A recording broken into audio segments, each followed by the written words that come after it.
네, 안녕하세요 여러분. 반갑습니다. 오늘은 팔렌티어의 락업 해제일에 대해서 한번 이야기를 해볼까 합니다. 굉장히 많은 분들이 조금 궁금해 하시는 것 같아서 이렇게 영상으로 만들면 좋겠다 싶어서 만들기 시작하는 거고요. 일단 그러면 락업 해제일이 언제쯤일까에 대해서 한번 이야기를 해보도록 합시다. 락업 해제일은 아직 정확하게 발표된 사항이 아니에요. 팔렌티어의 S1 파일링 도큐멘트에 보면은 71페이지에 보면 대충 어떤 식으로 락업이 구성이 되어 있고 언제 락업을 할지에 대해서 대강적으로 이렇게 이야기를 해놓은 패러그래프가 나와요. 자, 여기에 보시면 쉽게 이야기를 하면 팔렌티어의 그 다음 어닝스 리포트 후 3일째 되는 트레이딩 데이에 락업이 해제가 된다라고 명시가 되어 있고요. 그리고 여기 페이지에 보면은 그 내부자들이 가지고 있는 20%에 해당하는 주식은 이미 팔렌티어가 상장하는 순간부터 팔 수 있게 되어 있고, 나머지 80%의 주식은 락업 해제일 후 트레이딩이 가능하다라는 식으로 적혀져 있습니다. 그래서 이제 저희가 되게 궁금해하는, 그래서 만약에 락업 해제일이 되면 이 80%의 나머지 주식들이 다 쏟아져 나올 것인가, 그게 저희의 관심사잖아요. 근데 원리적으로는 만약에 락업 해제일 후 주식이 많이 쏟아지면 수요와 공급의 원리에 의해서 주식이 하락할 확률이 굉장히 높습니다. 하지만 또 저희가 동시에 좀 생각을 해줘야 되는 게, 락업이 해제가 된다고 해서 무조건적으로 내부자들이 나머지 쉐어를 다 팔 것이다 라는 부분을 섣불리 이렇게 단정 지을 수가 없는 거거든요. 그래서 저희가 이 부분을 굉장히 고려를 좀 해줘야 됩니다. 그리고 그 이유가 일단 팔렌티어가 직상장하기 전에 내부자 본인들이 그 본인의 쉐어를 만약에 팔고 싶었다면 프라이빗 마켓, 그러니까 상장 전에 프라이빗 마켓에서 어느 정도 수익 실현을 했을 가능성이 충분히 있거든요. 그래서 만약에 수익 실현을 어느 정도 했다면 굳이 락업 해제일에 맞춰서 더 이제 자기가 가지고 있는 주식을 팔지 않을 확률도 있다. 네, 이 부분이 굉장히 좀 중요할 것 같고, 그리고 대부분의 쉐어를 좀 낮은 가격 혹은 공짜로 좀 보상받은 쉐어들이기 때문에 이제 상장을 통해서 앞으로 더 큰 수익이 조금 기대되는 시점에서 본인들이 가진 나머지 쉐어들을 이렇게 다 팔아버리지 않을 수도 있다라는 점, 그런 점들 때문에 락업이 해제가 된다고 해서 무조건적으로 주가가 급락할 거다 라고 생각하는 거는 조금 위험한 생각이고요. 이걸 또 반대로 생각하면 굉장히 오랫동안 이 쉐어를 가지고 온 사람들이 대부분이기 때문에 드디어 락업 해제가 되면서 수익 실현을 크게 할 찬스가 생긴, 어떻게 보면 기회이기 때문에, 또 반대로 생각하면 많이 팔면서 수익 실현을 실현할 수도 있죠. 그렇기 때문에 이 락업 해제일 후 어떤 식으로 상황이 진행될지 정말 아무도 모를 것 같아요. 아무도 모를 것 같아요, 정말.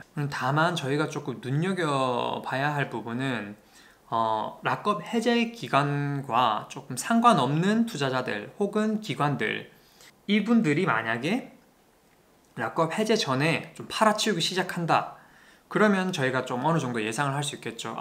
해제 이후에 조금 주가가 많이 하락할 수도 있겠구나. 근데 사실 이 점도 저희 같은 일반 개미 투자자들은 조금 눈치채기가 굉장히 어렵습니다. 그래서 이 모든 상황들이 제한적인 상황이 많기 때문에 사실 정말 한마디로 표현하자면 그냥 락업 해제일 가봐야 알 확률이 높아요. 네. 그래서 단지 여기서 저희가 조금 할 수 있는 거는 어느 정도 자기 스스로 시나리오를 만들어 놓고 거기에 대비해서 본인이 설정해 놓은 전략대로 그냥 투자를 하시는 게 가장 조금 괜찮은 방법이지 않을까라는 생각입니다.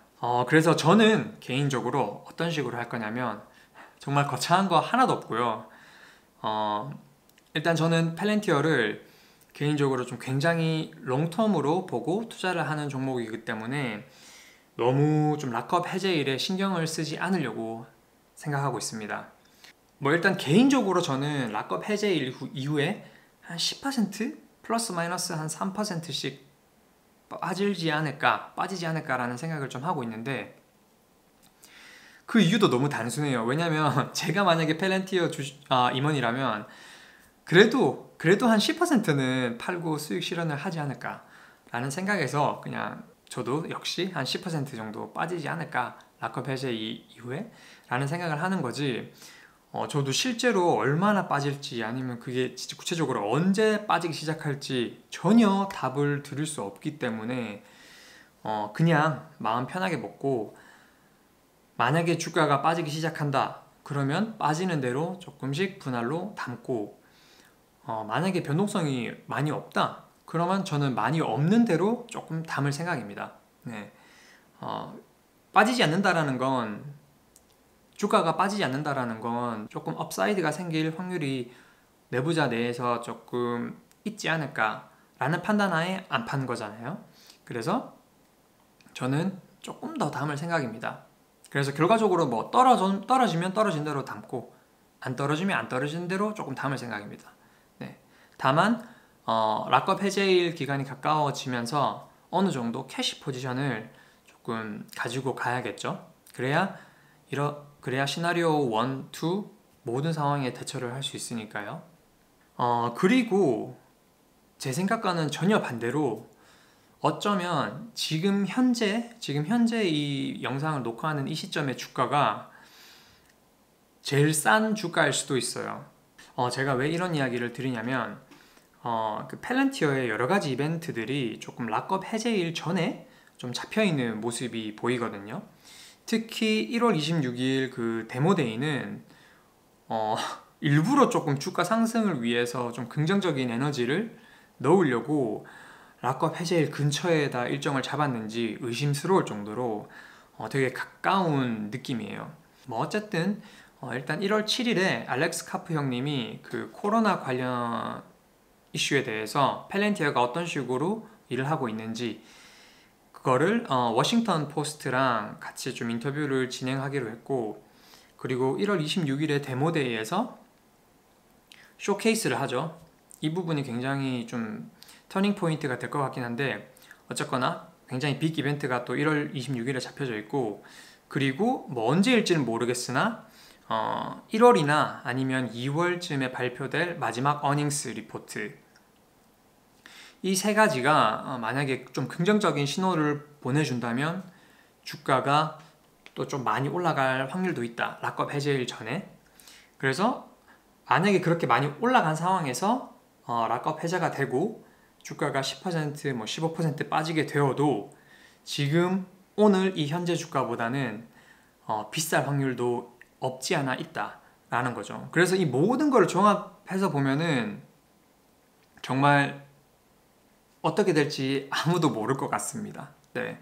섣불리 제가 이날은 10%에서 15% 빠질 거예요, 그러니 사셔야 돼요, 막 이런 식으로 말씀을 드릴 수가 없어요.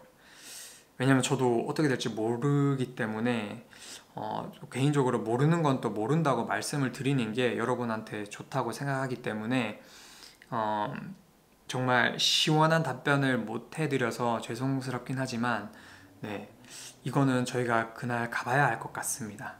다만 저는 아까 앞에서 말씀드렸듯이 저만의 조금 전략을 만들어서 어떤 상황이 되든 제 전략대로 조금 밀고 나가는 그런 투자를 할 생각입니다. 네. 다만 제가 조금 개인적으로 항상 좀 리마인드 시키고 마음을 좀 다잡는 부분은, 제가 이걸 장기적으로 보고 투자를 하고 있기 때문에 지금 락업 해제 이벤트 같은 좀 주가의 변동성이 심해지는 그런 이벤트들을 대할 때 항상 이건 나중에 5년, 10년 큰 그래프로 보면은 정말 작은 파도일 거다 라고 생각을 하고 항상 마인드를 좀 컨트롤 하려고 하거든요. 이렇게 생각하면 저는 좀 마음이 편하더라고요. 어차피 10년 뒤 그래프면 진짜 지금 뭐 하루 이틀 생기는 이 큰 변동성은 큰 그래프로 봤을 때 정말 작은 거기 때문에 크게 신경 쓰지 않아도 되지 않을까. 장기 투자의 관점에서 봤을 땐 하는 생각입니다. 네, 그래서 여러분들도 만약에 좀 장기로 투자를 하시는 분들이라면 정말 좀 마음을 크게 쓰지 않으셔도 좋지 않을까라는 생각입니다. 네. 다만 단기적으로 이제 이렇게 좀 투자를 하시는 분들은 좀 이야기가 다를 수 있을 것 같긴 해요. 굉장히 좀 고민을 많이 해보셔야 될 주제가 아닌가라는 생각이 들어요. 일단 10에서 15%가 단기적인 관점에서 봤을 때는 작지 않은 주가의 변동성이기 때문에 여러 가지를 많이 고려를 해보시고 공부를 많이 해보셔서 적절한 전략을 세우셔야 되지 않을까라는 생각입니다. 일단 제가 개인적으로 단기적인 포지션을 잡고 있는 게 아니라서 뭐 딱히 어떻게 이렇게 하시는 게 좋을 것 같아요 라고 말씀을 못 드리겠지만 개인적으로 또 마켓 타이밍을 맞추는 것에 소질도 없고 제가 그렇게 또 똑똑한 사람도 아니라서 맞출 자신도 없습니다. 그래서 좀 어떻게 뭐라 말씀을 드릴 수 있을 만한 게 없네요. 네, 죄송합니다. 뭐 어찌됐든 좀 요약을 하자면 우리가 장기적으로 만약에 투자를 한다 그러면 락업 해제일에 너무 마음을 쓰지 마시고 어느 정도 캐시 포지션을 좀 구축을 하셔서 주가가 조금 하락이 시작되면 분할로 조금씩 담아가는 방법, 혹은 만약에 캐시 포지션이 전혀 없으시다 그러면 마음이 조금 쓰리실 수도 있지만 하락했을 때 그래도 큰 그래프를 항상 떠올리시고 5년, 10년 뒤는 항상 지금의 변동성은 별거 아닐 거야 라는 생각을 하고 계신다면 마음이 훨씬 더 편안해지실 거라고 생각하고 있습니다. 아무튼 오늘 팔렌티어의 락업에 대해서 한번 이야기를 해봤는데 전혀 도움이 되지 않았을 것 같습니다. 오늘 이야기는. 왜냐면 저조차도 그날 뭐 어떤 일이 벌어질지 전혀 감을 못 잡고 있기 때문에 그냥 제 개인적인 너무나도 평범한 전략을 한번 말씀을 드려봤고요. 제가 어떤 마음가짐으로 이 락업에 대처할 건지에 대해서 그냥 한번 이야기를 해보았습니다. 네. 어찌됐건 여러분들도 조금 나름의 자기한테 잘 맞는 전략을 구상을 하셔서 이 락업 해제를 잘 좀 넘어갔으면 하는 바람입니다. 네. 아무튼 오늘 영상도 봐주셔서 너무 감사드리고 다음에 또 다른 이야기로 찾아뵙겠습니다. 네. 그럼 들어가세요.